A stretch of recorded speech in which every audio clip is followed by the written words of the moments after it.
Okay, we're going to start our tour right here, the only time you'll see me. And we're going to do a quick tour of one of the most private art galleries on the island of Manhattan.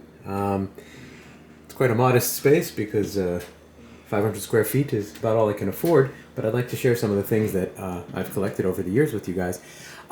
So, when we walk in, this is a guy, Pat Kelly, who has a fantastically funny Instagram feed. He does a lot of tongue-in-cheek sort of art, but this is one of the pieces I think kind of represents me because I think it was done for an article about Audible a few years ago. But I'm a backpacker, a hiker, and I love to read, and so if you look at it, this is kind of it was almost as though the piece was designed for me. Now, let's head into the bedroom. I mean that in a completely non-sexual way. Now, I'm going to shoot this in landscape mode and zoom in a little bit on certain things because I think it's easier to see some of these pieces and enjoy some of them that way. So we'll do a quick pan of the room, a little 360, and then we can come back to here to start. So these pieces are by an artist, I believe he's from New Mexico, called Jean-Paul Gutierrez. John Paul, I made him sound French for a second. He's a nice guy. I've interacted with him a little bit online. These are a couple pencil drawings he did in a style that he has kind of moved on but I actually tend to like what he was doing 4 or 5 years ago a little bit more than what he's doing now, but hey, it's all about personal preference. This is one of my artistic heroes, Matt Gordon. I believe he's somewhere out in the Detroit area. These are 2 pencil drawings that he did for me. I've been wanting a painting of his for a while, but his paintings tend to go pretty quick, and I think he has a fair amount of patrons, so he kind of sells things before he's working on commissions, I guess, generally, but I really like these 2. This next one is one that I was lucky enough to get. This is Thomas Ascot. He's from down in Florida. I love his stuff. He does a lot of stuff with skulls and salamanders and like little whimsical things, but often he'll contribute a piece to a show and it's gone. It's gone by the time, before the show even, before the mail even goes out about the show, but I managed to get on a preview list and grab this one about a year or so ago. Up here, this is, I believe, a Canadian artist, the Gnarled Branch. He does repurposed thrift store paintings. He's not the only one who does it, but I kind of like his more than some of the other guys who do it. And over here, Scott Musgrove, one of the original guys that I got into. Unfortunately, his larger paintings are quite often out of my budget, but I really like what he does, his sort of whimsical animals. And I would say the same thing about larger works being out of my budget for this one. This is a Dutch artist. Her name is Fiemke Heemstra. I'm sure I said that wrong. But this is a great little drawing from a show she had a few years ago. She seems to be gaining a lot of traction in Europe, and I'd like to have more European stuff and fewer things from the US, but, little by little. This is a study for a painting by the artist Robert Yarber. So this is a little different. This is about 40 years old, this one. I picked this up from a friend of his, a contemporary of his, and I really like it. I don't know, it's a big piece. It hangs sort of over the bed. And this one, there's no artist whatsoever, but this is one of my favorite things. I got this when I was living in Bogota, Colombia. It's a wild, fantastical piece that the closer you zoom in on it, you see that there are lots of penises and vaginas in it. No idea who the artist was. I picked it up in a thrift store and unfortunately had to leave the frame behind because it was huge and bulky and wooden. When I left Colombia, I just rolled it up and I haven't really had the chance to frame it properly, but I do have sort of give it the pride of place over the bed as we zoom out for a minute. These 2 are by a Brazilian guy who I believe lives in Italy. I found him on a Facebook lowbrow page. His name is Zendo de Mello, but I think that's maybe his artist name. He's a tattoo artist, but I really enjoy the sort of, the surrealistic kind of elements that are common in a lot of my other pieces, and he was really happy to sell a few of his bigger drawings to me last year. A couple small ones here, and honestly, these were ones that I got at end-of-year sales, and I'm going to say I don't even know the names of these artists, but, my last name is Fox, so I always like foxes. This one as well. This is sort of out of character. This piece is about 100 years old. It's a Japanese artist. I don't know much about it, but I saw it on eBay. I follow several sellers on eBay, and it just the color composition really took me in. So here it is. All right, we're gonna kind of pan back over here. We've got our little souvenirs of Mexico. This is a different type of art, but these things are kind of wonderful. And this too. This is another piece, Nameless. It looks a little Mark Ryden-esque, but it's not in the style of or anything like that. But I found this on eBay a couple of years ago, and the guy was selling it it is an original. And I think it's just sort of great because really, it reminded me of the person who kind of got me into all of this, which is here, Kathy Olivas. She's out in New Mexico. She does the Stranger Factory, and I saw these pieces. Wow, I don't know. I happened onto our art more almost 15 years ago now, and I don't know. Sometimes you can't really explain why, but it really spoke to me. And so over the years, I've managed to pick up a few things here and there when people are trying to sort of get rid of them on the secondary market. So I've got her sort of wall, and here there's one more of hers, and then under this, her partner, who's also a pretty amazing artist, Brant Peters. And then in case you happen to see this, here we'll do a little quick.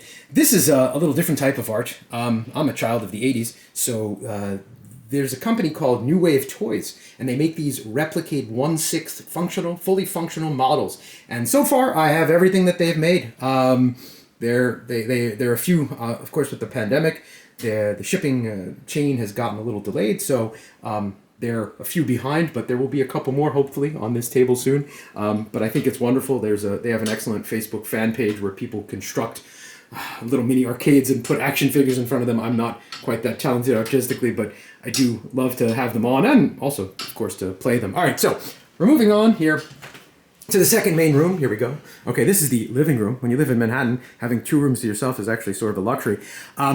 All right, here we've got two paintings, well, a painting and a pencil drawing by a Spanish guy named Dalk. That's his artistic name. He's super big right now, and with this one too, I was very lucky. This was from maybe 2018, this pencil drawing, and this was from a show last year in New York, sort of right in the pandemic, and I got on the preview list and managed to just snag one of the pieces. Everything was sold by the time the show opened, and he fits very well in with what I'm doing, with what I'm collecting. Here we've got a couple pieces of, I believe he's a French-Canadian, Jeff Ladouceur, and I picked these up a couple years back when he was selling the pieces himself. And unfortunately, he's not doing that anymore. He now has sort of gallery representation, so his pieces have increased quite a lot in value. He does some pretty cool things where he does these drawings and paintings onto the inside covers of discarded books. So you can see here, this is a book. This is the cover of a book. So, and this one as well. Here I've got a diptych by a guy from, I believe he's in Montana now. He's kind of a wild old guy. His name is Philip Slater. He's done some amazing murals. I think he was somewhat friends with Robert Williams. He's still around. He's in his 70s. I have a huge piece of his that I just don't have room to display. That he was sort of selling after a show out in California a couple years ago. One day, if I have a wall that can show a 4x5 foot piece, I will display that one. Here, I've got a little one by Travis Lamp. I don't know if it's Lamp or Lampy because it does have an E on the end of it, but he also sort of fits in with what I've been collecting. And here's another Spanish artist. This is and the name is it Jose or is it Jesus Aguado? And he's doing stuff that again is that sort of pop surrealist sweet spot that I really like. So I picked this up a couple years ago. He's pretty prolific now. He's illustrating. He's exhibiting quite regularly, doing solo shows in the U.S. Here was also one of my early crushes. This is Travis Louis. He lives in New York. He's been doing this for a long time, and I managed to grab a few of these pieces back before his sort of new piece prices went up way past what I'm able to pay for. So I got a couple very tiny of his paintings and then a few drawings. It is remarkable though, even just looking at because most people understandably have these things sort of in like lithographs, and just to look at the fact that this is a painting, it's pretty profound because you don't even see the brushstrokes. It's kind of amazing. This one over here, all right, this is a Polish, let's say satirical, but not satirical, political commentary in a lot of his art. His name is Paweł Kuczynski. He's got a pretty massive following online. I tend to like the pieces. A lot of his things are overtly political and things like, sort of lampooning social media and politicians and the way that we interact in the world. Things like this one. But I tend to like his things that are less, let's say, preachy, things like this. And this was the first piece of his that I got some years ago because I just really liked the composition of it. But he does a lot of magazine covers in Europe and things like that. This is the first piece, I believe. This is the first original piece I bought This guy is named Dan May. He's American, but I don't know exactly where he's from. I want to say the Midwest, but over the years I've just kind of picked up a few others of his on the secondary market as well, because I really like, again, his little sort of fantastic little beasties, but he's doing sort of more dreamy type like textures and things now than he was then, and he's another artist that I tend to like what he was doing years ago more than I like what he's doing now. Okay, on this wall, above the dresser, we've got two pieces. This guy's pretty big too, Luke Chu. He's out in California. He does bears. That's what he does. He does bears and cartoon bears in all manners of disrepair, and this was one that I picked up a while ago. I've been looking to add to my collection of his, but it's hard to find stuff on the secondary market because people who have his works tend not to get rid of them. And this one you might say, okay, come on, this is not real. But I picked this up from a guy in New York some years ago, an older New Yorker, who said that he and his brother knew Keith. And I've got a long backstory about this and why he was looking to get rid of it when he was. You know, a lot of times when you buy things like this, a little bit of it is on faith, but I still still have the contact details of the guy, and he sort of explained how he came to have this and why he was, you know, sort of looking to get rid of it when he was. And I don't know, I feel confident that this is a real one, and it's as a New Yorker, it's sort of a little piece of art history, so I really like having that. Now, one of my other early crushes, or in fact probably the last one, is on this wall, so I've got lots of his. This is Naoto Hattori, Japanese artist. And he really kind of, for me, defines what the sort of pop surrealism is. I love his fanciful sort of landscape pieces, and he has a fetish a little bit with eyes, and it's amazing the details of his work. It's become very hard to collect him because everything that he does, oh, this one's a little crooked, hold on.